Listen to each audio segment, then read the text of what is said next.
Hey guys, just recording this on the way home. I figured I would give my 2 cents about the crazy events that happened in Dayton last night and over the weekend. I probably want to edit this video a whole lot. Just kind of wanted to give an opinion on it and weigh in. But yeah, so if anyone out there watches me from anywhere except for the people that actually know me, I'm from Dayton, Ohio, and over the weekend we had well, it was a very eventful weekend. There was a KKK rally in Dayton on Saturday, and yeah, you heard that right. The white supremacists had come to Dayton to try to flex their muscles, and only 9 of them showed up, allegedly. I didn't go, obviously. I wanted to go and protest, but I kind of wanted to stay away just because I just didn't want to put myself or Brittany and my fiance in danger. So I really wanted to be there to protest because in my heart that's just not ever going to be okay. But yeah, nobody was hurt. There were droves of people that showed up to protest, and like I said, peacefully. And I was on their side under every instance.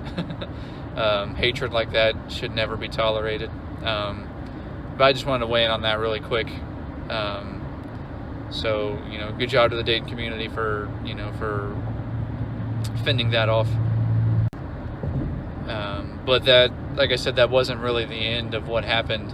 Last night, the Miami Valley area got hit by an incredible storm system. It was I'm only 23 years old, but it was by far the most aggressive storm that I have ever witnessed in my life. And I've heard from many people that are older than I am that it was also the most incredible storm system that they've seen, comparable to a tornado that hit Xenia back in the 70s. But there were, I want to say, 12 to 13 tornadoes that touched down all last night. A few F3s that hit the Beaver Creek area, Trotwood, and Salina. There are massive power outages. 5 million in the state alone lost power.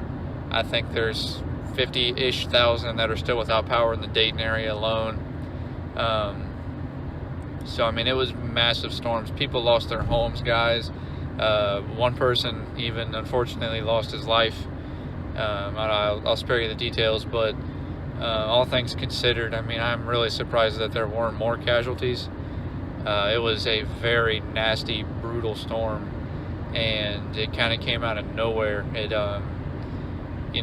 was wild because on the news they were saying that it was supercell level power on that storm, and that's the likes of like the tornadoes that they get in Oklahoma and the Plains regions.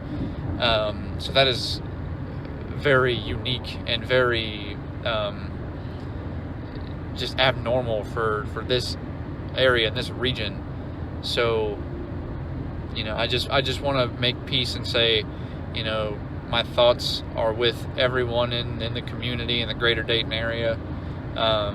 I've grown up here. I have, lived my entire life here. And I was actually, the first home that I lived in was in Trotwood. So seeing that community in shambles like that, it touches home. And, and I went to Wright State. So seeing the Beaver Creek area in shambles like that, there were places like Aldi's and Chick-fil-A that were almost completely leveled. It's, these places have had huge impacts in my life, and so seeing that, it definitely hits a soft spot. And I want to be very clear that I think Dayton is a very strong community, and there's a lot of people that will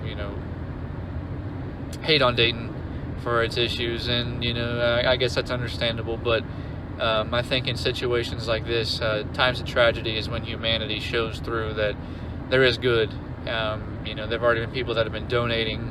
There have been people that have been giving away water.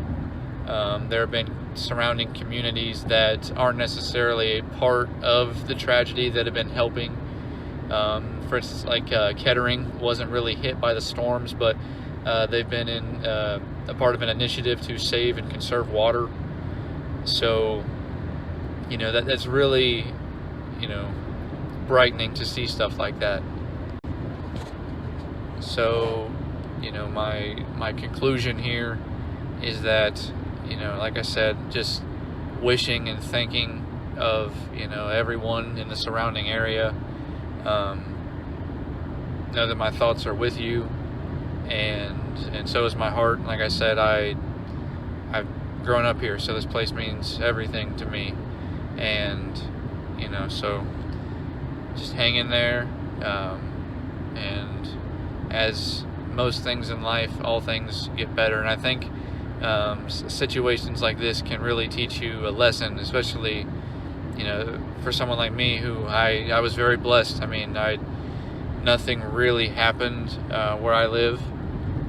I mean, there were lightning, thunder, pretty heavy rain, but we didn't experience any damage, any hail. There was a tornado that hit about 15 minutes from us. I want to say it was an F1, but it didn't cause any severe damage that I've heard. But the lesson learned here for me is that you don't know what you have until it's gone, or even seeing things like you kind of take things for granted until you see devastation. Sometimes it takes tragedy to really understand and appreciate what you have. But so the lesson that can be learned is to appreciate those things before they're gone. So yeah, I just kind of wanted to weigh in on this. It's been a very, very heavily talked about topic today and last night. I mean, and I want to give one more shout out. The people on WHIO, the meteorologists, the news anchors, you guys saved lives last night. You guys were heroes. And I want to be very clear about that. You guys did a terrific job, especially Cheryl McHenry and McCall. I'm going to be honest, I don't know her last name. You guys did such a terrific job. You saved lives. And McCall, she, I could tell that she was really shaken up by it, and rightfully so. I mean, it's understandable, but you guys both did a great job of keeping your composure, and even the videos of Jamie Simpson, that even though some people have been making fun of it, I'm totally with him. I mean, like, people's lives were at stake, so that was what should be focused on. It shouldn't be, The Bachelor or whatever TV show that was interrupted, or Bachelorette, I think is what it was. That should never take precedence over human lives and the destruction of people's homes. People have been uprooted, you know what I mean? Like, that should always take precedence over any type of entertainment, guys. So just hang in there, Dayton community, and let's help each other out in a case like this.